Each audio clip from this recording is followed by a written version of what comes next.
In our previous videos, we already created a few dimensions in Google Sheets, using absolutely zero code. This time, I will show you how to create element subsets, using no code, and even no MDX. We will continue in the same Google Sheets document, where we define fiscal month dimension, and fiscal quarter hierarchy. TeamOne created the all, leaves, and default subsets for us. The simplest way to define a subset is to list the elements in column A.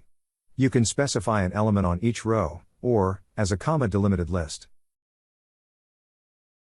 TeamOne can create subsets and alternative hierarchies as well.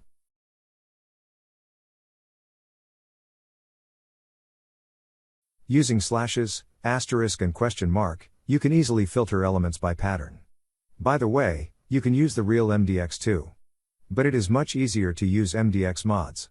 Special shortcuts, available in TeamOne, which make creating subsets fast and easy even for non-technical users. Look how we can filter all fiscal month dimension elements based on the status attribute.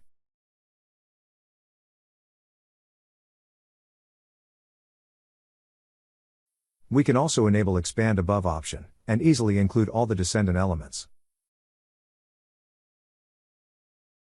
You can create dynamic subsets and use everything above at the same time, including elements, substring patterns, real MDX, and MDX mods. TeamOne will create or update all the subsets we defined in Google Sheets. As usually, we can check the results on the Model tab.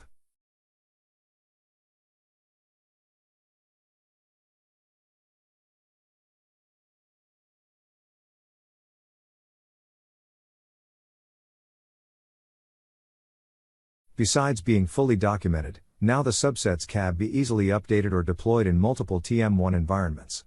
No code, no MDX, one click.